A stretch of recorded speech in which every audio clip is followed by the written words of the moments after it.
Hi friends, good morning. So welcome to వరప్రసాద్వరం channel.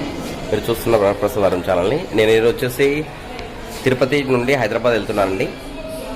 So Tirupati నుండి Hyderabad journey ఎలా ఉంటుందో చూపెడుతున్నాను. సో అంటే ఐఎమ్ ట్రావెలింగ్ ఫ్లైట్లో వెళ్తున్నాను, ఎయిర్ ఇండియా ఫ్లైట్.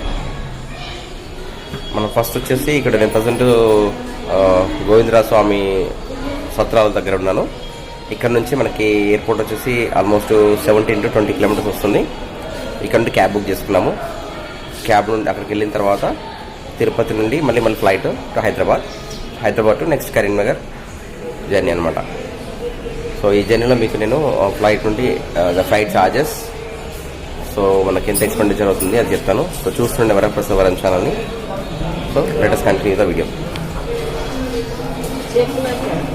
సో ఇదంతా గోవిందరాజ సత్రం అండి. ఇక్కడ మనకి ఫ్రీ బుకింగ్స్ అంటే మామూలుగా పర్ డేకి కేవలం 50 రూపీస్ మాత్రమే ఇక్కడ ఛార్జ్ చేస్తారు.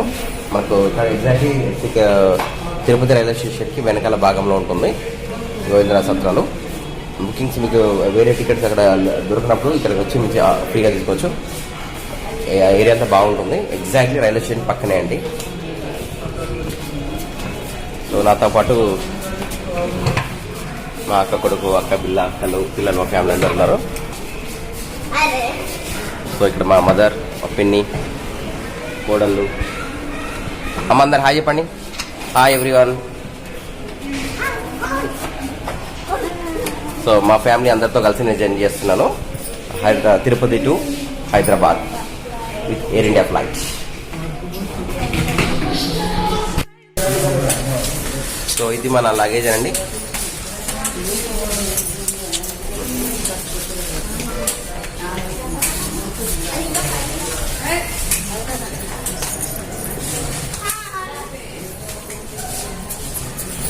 సో మార్నింగ్ 9 o'clock అవుతుంది. సో మేము ఇప్పుడు వచ్చేసి సత్తాల నుంచి వెళ్ళి రూమ్ వేకెట్ చేస్తున్నాము. ఇక్కడ నుండి ఫస్ట్ తిరుపతి నుండి మేము ఎయిర్పోర్ట్కి వెళ్తున్నాను.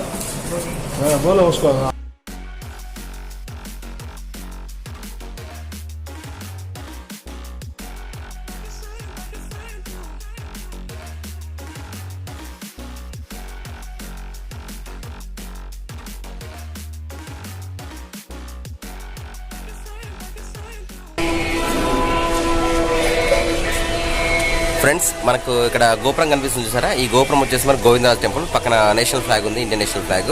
ఆ కనిపించే తిరుపతి, ఏడుకొండలు, వెంకటేశ్వర స్వామి గుట్టలు. సో ఇది మనకి కనిపించేదంతా రైల్వే స్టేషన్. అది మనకు తిరుపతి రైల్వే స్టేషను. సో నేను నిల్చున్న ప్లేస్ వచ్చేసి మనకి ఇక్కడ గోవిందరాజ స్వామి సత్రాలు చూసారు కదా.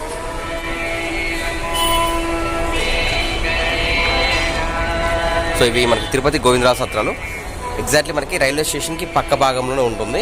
అవతల సైడ్ అక్కడ మీకు విష్ణునివాసం కనిపిస్తుంది చూసారా? ఈ చెట్టు ఉందటము.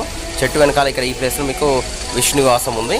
ఇక్కడ మీకు టోటల్గా ఆ విష్ణునివాసంలో కానీ ఇక్కడ అయితే ఫుల్ రద్దీగా ఉంటారు. మీకు గోవిందరాజ టెంపుల్కి వచ్చినప్పుడు ఫ్రీగా మీకు బుకింగ్స్ జరుగుతాయి. ఇక్కడ నుంచి మీ నెక్స్ట్ మన రేణిగుంట ఎయిర్పోర్ట్కి వెళ్ళాలి. ఎయిర్పోర్ట్ నుంచి హైదరాబాద్ జర్నీ చేస్తాను. సో చూస్తున్నానండి వరప్రసాద్వరం ఛానల్. వీడియో నచ్చినట్లయితే లైక్ చేయండి.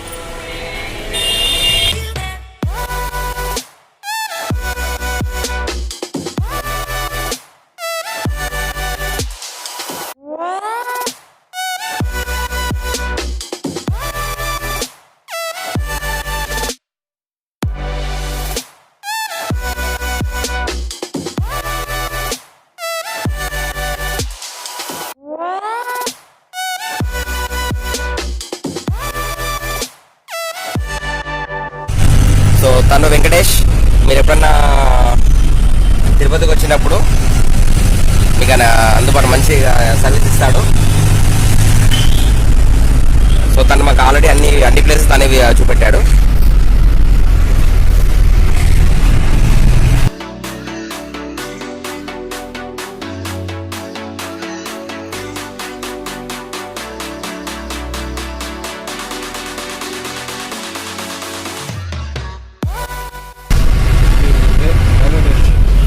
ఫ్రెండ్స్, మనం ఇప్పుడు రేణిగుంట రైల్వే స్టేషన్ దగ్గరకు వచ్చాను.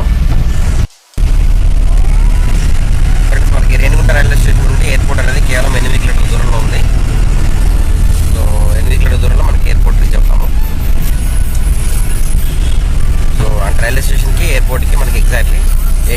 డిస్టెన్స్ అనమాట.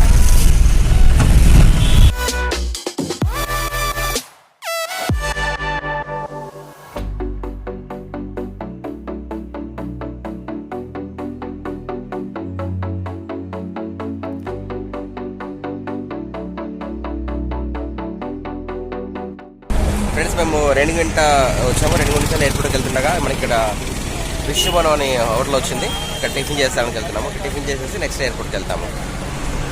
మీరు కూడా అంటే ఎయిర్పోర్ట్ నుంచి వెళ్ళి తిరుపతి టు ఎయిర్పోర్ట్కి వెళ్ళేటప్పుడు మీరు టిఫిన్ చేయాలంటే ఇక్కడ విష్ణువనం చూస్తున్నారు.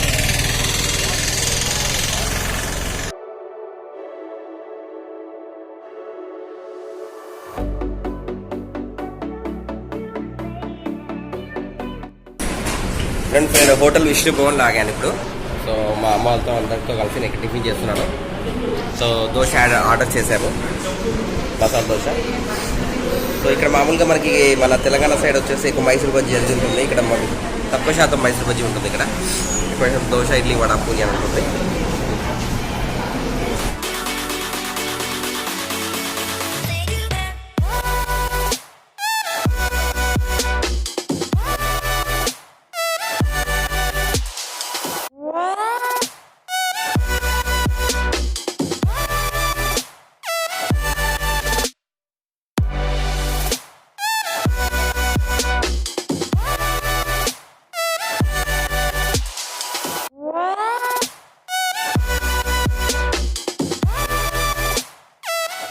ఫ్రెండ్స్, ఈ బోర్డు చూసారు కదా, మనకి ఇక్కడి నుంచి ఎయిర్పోర్ట్ వచ్చేసి 5 కిలోమీటర్స్ ఉంది. అంటే అది రేణిగుంటలో ఉన్నాము. మేము ఎక్కడైతే టిఫిన్ చేసామో ఆ టిఫిన్ స్పాట్ నుండి మనకి ఎయిర్పోర్ట్ వచ్చేసి ఎగ్జాక్ట్లీ 5 కిలోమీటర్. కాళహస్తి 26 కిలోమీటర్స్ ఉంది. ఇప్పుడు నాయుడుపేట ఉంది 54 కిలోమీటర్స్. 25 కిలోమీటర్స్ దూరంలో మనం ఎయిర్పోర్ట్ రీచ్ అవుతాం ఇక్కడ నుండి. సో మనకి ఎయిర్పోర్ట్లో వెళ్ళినప్పుడు అంటే మీరు టిఫిన్ చేయాలనుకున్నప్పుడు ఎయిర్పోర్ట్ కాకుండా ముందు టిఫిన్ చేస్తే మీకు బెటర్ అండి. ఎందుకంటే మీకు ఎయిర్పోర్ట్లోకి బయటకి చాలా కంపారిజన్ రేట్ చాలా డిఫరెన్స్గా ఉంటుంది.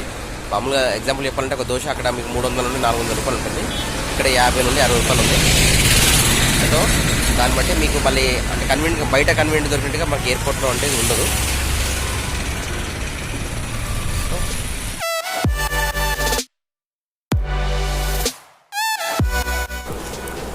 ఫ్రెండ్స్, మనం ఇప్పుడు మెయిన్ రోడ్ నుంచి వెళ్ళి మన ఎయిర్పోర్ట్ రోడ్కి టర్న్ అవుతున్నాము.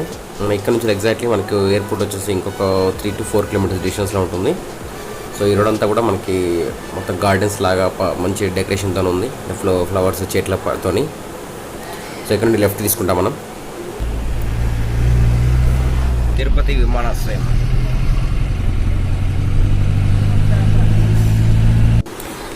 ఎయిర్పోర్ట్ అంతా మొత్తం కూడా 4 లైన్ రోడ్స్తోని అంటే 4 దిక్కుల రోడ్స్ మొత్తం కూడా కంప్లీట్లీ ఫ్లవర్స్తోని చెట్లతోని డెకరేషన్ చేసినట్టుగా ఉందండి.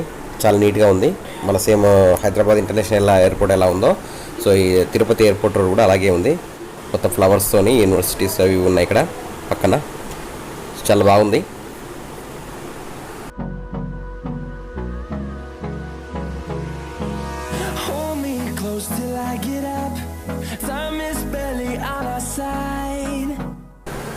మనం ఫైనల్గా ఎయిర్పోర్ట్ దగ్గరకు వచ్చేసామండి. చూస్తున్నారు కదా, ఎయిర్పోర్ట్ రైట్ సైడ్లో కనిపిస్తుంది. మాకు ఇక్కడ ముందట టోకెన్ ఇస్తారు. ఇక్కడ టోకెన్ తీసుకోవాలి.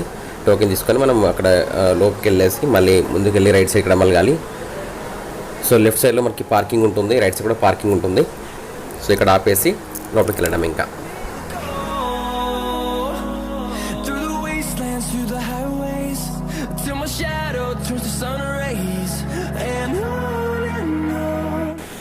ఫ్రెండ్స్, ఇది తిరుపతి ఎయిర్పోర్ట్.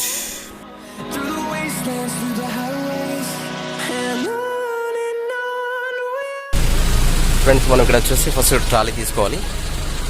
ట్రాలీ తీసుకొని మన లగేజ్ తీసుకెళ్ళాలి. ఫ్రెండ్స్, మా అమ్మ వాళ్ళు అందరం మేమంతా ట్రాలీ తీసుకున్నాము. లగేజ్ అంతా ట్రాలీలో పెట్టుకొని ఇక్కడ నుంచి వెళ్ళి మళ్ళీ లోపలికి ఎయిర్పోర్ట్ లోపలికి వెళ్తున్నాము. సో ఇది ఎంట్రన్స్ ఇక్కడ.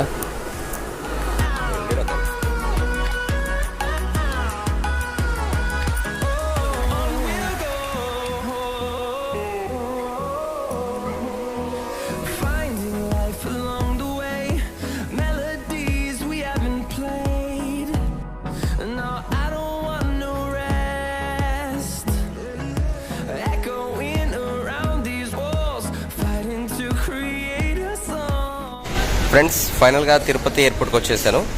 మనకు వచ్చేసి ఇది డిపార్చర్ ఇక్కడ. మనం వెళ్ళాలంటే ఇక్కడ డిపార్చర్ జరుగుతుంది. మనకు అటు సైడ్ చూసుకుంటే అరైవల్ ఉంటుంది, వచ్చేవాళ్ళు అటు నుండి వస్తారు. మేము వచ్చేసి ఎగ్జాక్ట్లీ ఇక్కడ ఫ్లాగ్ ఉంది కదా, ఇండియన్ ఫ్లాగ్, ఆ డైరెక్షన్స్ వచ్చాము. తిరుపతి అనేది ఆ డైరెక్షన్ ఉంటుంది, ఈ డైరెక్షన్ వచ్చాము అప్పుడు. సో మాకు ఫ్లైట్ వచ్చేసి 2 hours 45 minutes, 2 గంటల 40 నిమిషాలకు ఫ్లైట్ ఉందండి, ఎయిర్ ఇండియా ఫ్లైట్. సో యాక్చువల్గా ఏంటంటే మనకు చెక్-ఇన్కి ఎప్పుడు కానీ బిఫోర్ 2 to 3 hours ముందు వెళ్ళాలి లోపలికి. ఎందుకంటే మనకి బ్యాగేజ్ కూడా ఉంటుంది కదా, ఈ బ్యాగేజ్లో లోపల సెక్షన్ మనం చెక్-ఇన్లోనే బ్యాగేజ్ వేస్తాము, వేసేసి మనం లోపలికి వెళ్ళాలి. దానికి టైం పడుతుంది కనుక 2 గంటల ముందే మనం ఫ్లైట్లో ఎయిర్పోర్ట్లోకి వెళ్ళాలి. మనకి కావాల్సింది ఏంటంటే మనకు లోకల్, ఇది నేషనల్ జర్నీ కాదు కనుక, ఇంటర్నేషనల్ జర్నీ కాదు కనుక, ఇండియాలోనే కానీ తిరుపతి హైదరాబాద్ కనుక మనకి పాస్పోర్ట్ అవసరం ఉండదండి. కేవలం మీ original government identity proof like Aadhaar card కానీ పాన్ కార్డు కానీ ఏదైతే మీరు ఫ్లైట్ బుక్ చేసినప్పుడు టైంలో ఇస్తారో ఐడి ప్రూఫ్ అనేది కంపల్సరీ ఉండాలి.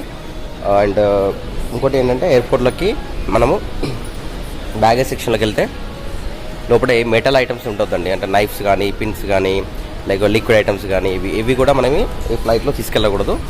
అంటే క్యాబిన్ చేతిలో అయితే హ్యాండ్ బ్యాగేజ్ ఉంటుంది కదా, హ్యాండ్ బ్యాగ్లో తీసుకోవద్దు. మన లగేజ్ క్యాబిన్లో మనం ఏదైతే లగేజ్ ఇస్తామో అక్కడ మాత్రం మనకి చెక్-ఇన్లో వేస్తాము, అక్కడ తీసుకెళ్ళొచ్చు, అందులో వెళ్ళిపోతాం లోపలికి. కానీ ఫ్లైట్లో వెళ్ళేటప్పుడు అయితే హ్యాండ్ బ్యాగేజ్ తీసుకెళ్తాము, అందులో ఏది కూడా వెపన్స్ లాంటివి కానీ లిక్విడ్ ఐటమ్స్ కానీ ఇవి కూడా ఉండకూడదు.